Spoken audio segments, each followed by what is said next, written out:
again, and welcome to another episode of Merkon's Musings, a Star Wars action figure review.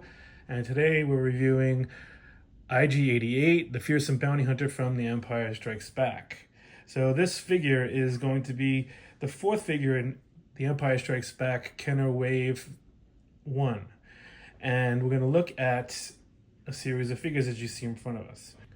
Before we review the action figures, I'm going to give you a little background on the character IG-88.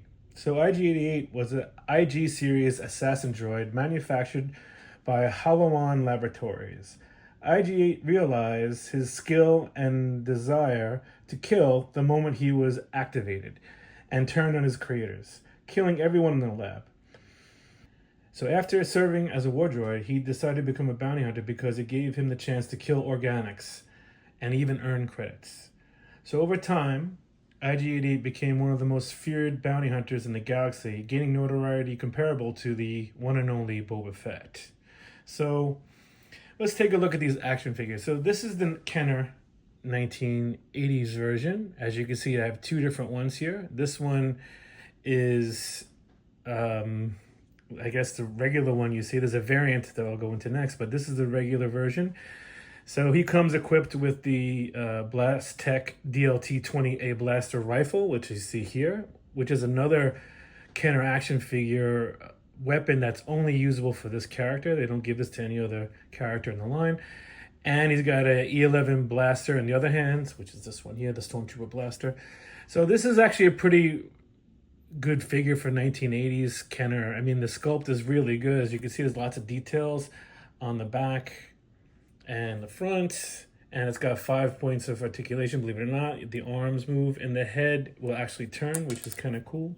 So the head turns, and the arms move up and down, and the legs move. So it's got basic Kenner articulation.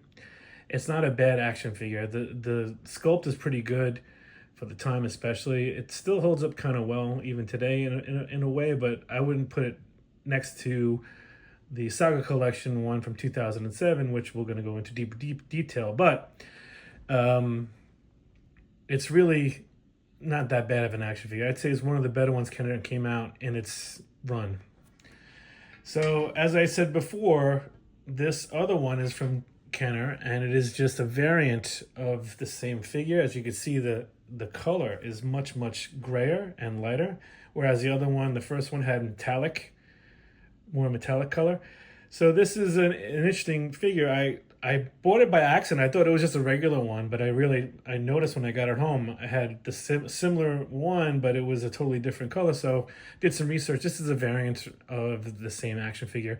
Once again, a nice action figure, well done, for Kenner especially. And, I don't have much more to say than what I did on the first one, but I wanted to show you the difference between the variants. So this last one, which I'm really amazed by, and this is the one you see carded, this is the IG-88 from the Saga collection, and which is like a precursor to the vintage collection, but it's kind of the same. They morphed into it later on.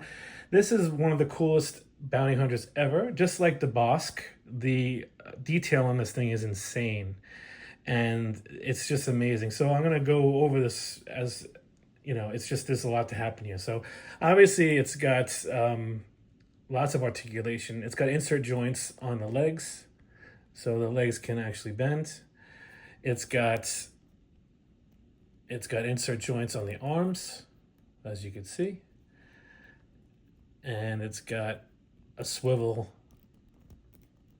waist, and the head can turn as well. The top part turns, which is kind of cool. So you can, only the top part of the head turns. And he comes with the same weapons as the other IG-88 did. Well, but obviously more modern, much better looking. He's got the sculpted bandolero. He's got lots of wires running up and down, and extra, looks like welded pieces of metal onto him to give him much more depth. It looks more like the actual card, as you can see. The card, it has this little piece of metal here. It has it on the card there.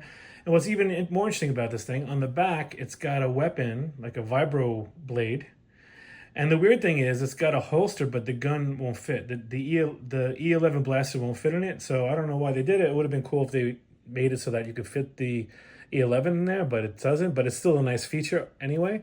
So this is definitely a definitive version of this action figure. It is a really cool action figure. Once again, the Saga collection blows it away. I mean, I'm just impressed. They did the bounty hunters really well. So as we go further into this line, you'll see the other bounty hunters, and they're very, very well made. I think they're probably the highlight of this wave, and even the Saga collection did a really nice job with this. Some of the other Saga collection stuff is dicey, but the bounty hunters, they did a really nice job. So that's the episode on IG-88, the bounty hunter. So if you like, please like and subscribe, and I'll see you again next time for another episode.